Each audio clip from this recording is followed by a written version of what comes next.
Bonjour et bienvenue pour cette nouvelle exploration. Aujourd'hui, on se penche sur un sujet assez concret, les services de plomberie et de chauffage, mais spécifiquement dans la région de Nyon, en Suisse.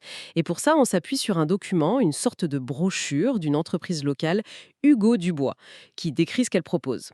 Alors, l'objectif, c'est pas juste de lire la plaquette, hein. On va essayer de regarder ça de plus près, comprendre ce qui est offert surtout autour des chauffe-eau, les fameux ballons d'eau chaude, voir un peu comment ça se passe, l'installation, tout ça, avoir une petite idée des coûts aussi, et puis voir ce qu'ils proposent d'autres en plomberie dans le coin, Nyon et le canton de Vaud.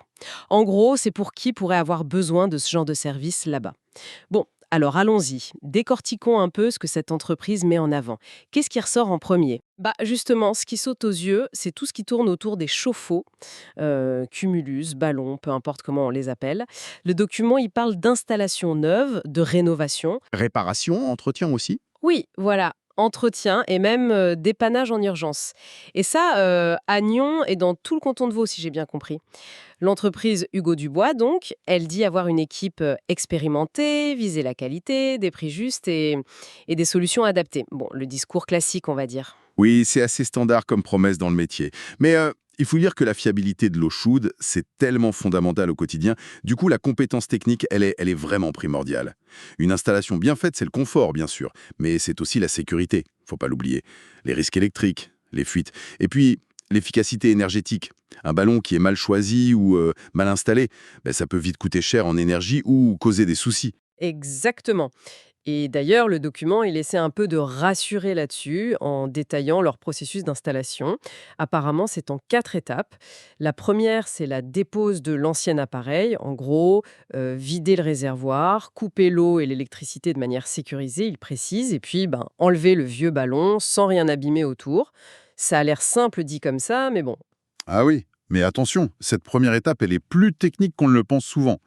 La vidange, par exemple, elle doit être vraiment complète, sinon, bonjour les dégâts des eaux.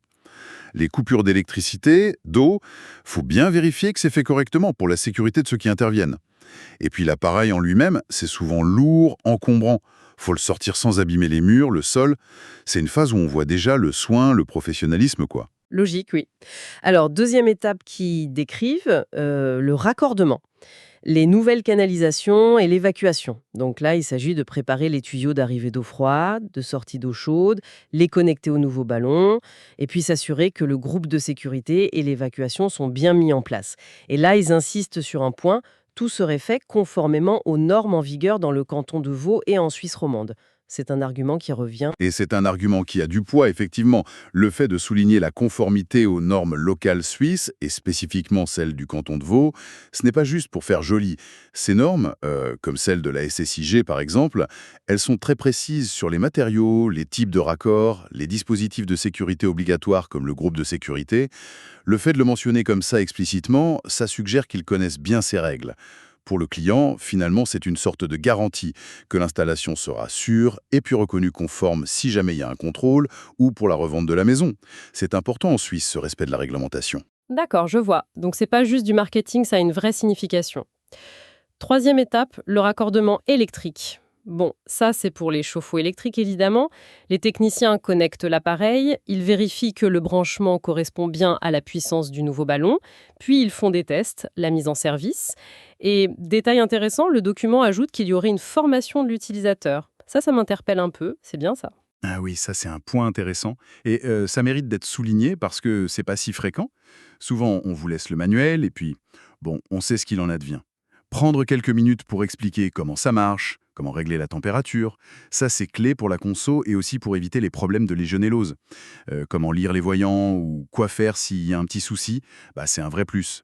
Ça aide à utiliser l'appareil de façon optimale, plus économique, et ça peut éviter des appels au SAV pour rien et même prolonger la durée de vie de l'appareil. C'est un petit investissement en temps qui peut fidéliser le client en fait. Oui, ça se tient complètement. Et pour finir, la quatrième étape, c'est la pose physique du nouveau ballon. Qu'il soit au sol ou fixé au mur, l'entreprise dit assurer une installation stable et robuste. Voilà pour l'installation. Mais au-delà de ça, de l'installation neuve, il y a un point sur lequel ils ont l'air d'insister. C'est la réparation et l'entretien.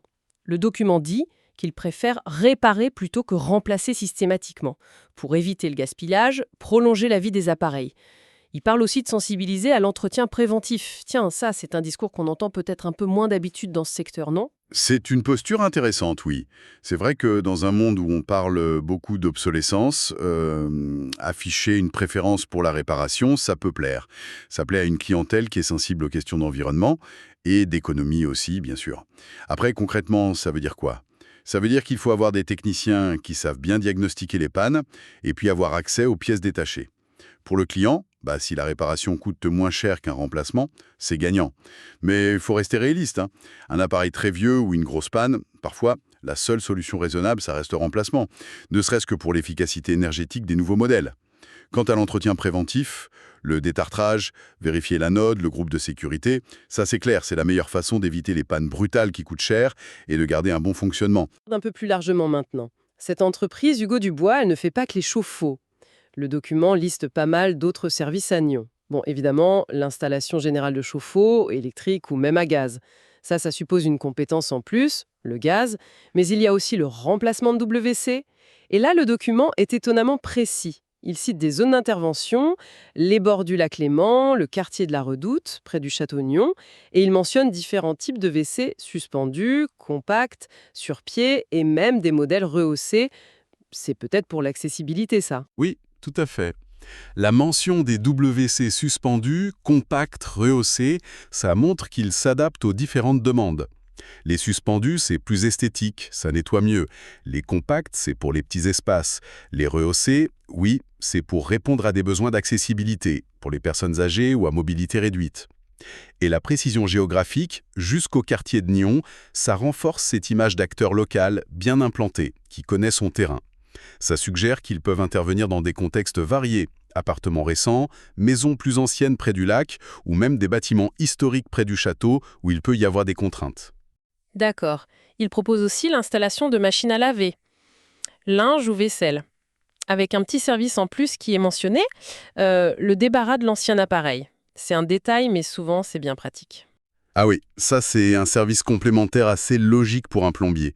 Ça demande des raccordements d'eau, d'évacuation, et proposer d'enlever l'ancien appareil, c'est un vrai plus pour le client.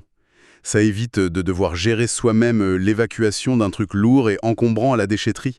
C'est le genre de petit service qui améliore l'expérience client. Ensuite, on trouve la pose d'évier de cuisine, toute configuration, qu'ils disent. Et enfin, un service qui semble un peu plus costaud, la rénovation complète de salle de bain. Là, il parle de services sur mesure et de gestion de travaux complexes. Là, effectivement, on monte d'un cran. La rénovation complète d'une salle de bain, c'est un projet qui fait souvent intervenir plusieurs corps de métier. Plomberie, bien sûr, mais aussi électricité, carrelage, peinture. S'il propose de gérer ça, ça veut dire qu'il se positionne plus seulement comme simple artisan plombier, mais peut-être comme coordinateur de travaux. Ou au moins comme l'interlocuteur principal pour toute la partie sanitaire, qui est centrale dans une salle de bain. L'expression « travaux complexes », ça laisse penser qu'ils sont capables de gérer des modifications importantes de plomberie, intégrer des douches italiennes, des baignoires spécifiques, ce genre de choses. C'est une offre à plus forte valeur ajoutée. Ça demande une bonne organisation et sans doute un réseau de partenaires fiables si d'autres artisans sont nécessaires. Proposer ça, en plus des dépannages ou installations simples, ça dessine une stratégie d'offre assez globale pour l'habitat dans la région de Nyon. C'est clair, oui. Ça donne une image assez complète de ce qu'ils disent faire. Mais bon, après la description des services, il y a les questions très pratiques. Le document a une petite section FAQ qui donne quelques réponses. Et la première, et pas la moins importante, combien ça coûte l'installation d'un ballon d'eau chaude à Nyon? Alors, la réponse donnée, c'est à partir de 699 chez F, pose comprise, pour un appareil standard entre 80 et 300 litres. Mais il précise bien que le prix final dépend de la complexité de l'installation et qu'on peut demander un devis gratuit sur leur site web. Ce chiffre, à partir de 699 chez F, qu'est-ce qu'il nous dit vraiment? Ce prix d'appel, à partir de 699 francs suisses, c'est une indication, un ordre de grandeur minimal. C'est une technique commerciale classique pour attirer l'attention. Ce qui est important, c'est la mention « pose comprise », parce que la main-d'œuvre, ça chiffre vite. Et la précision sur la dépendance à la complexité, elle est essentielle. Et honnête, d'ailleurs. Une installation, ça peut être simple si on remplace un vieux ballon par un nouveau identique au même endroit. Mais ça peut devenir bien plus complexe s'il faut changer les tuyaux, déplacer le ballon, adapter l'électricité ou si l'accès est compliqué. Donc, le vrai coût, on ne le connaîtra qu'après une visite et un devis détaillé.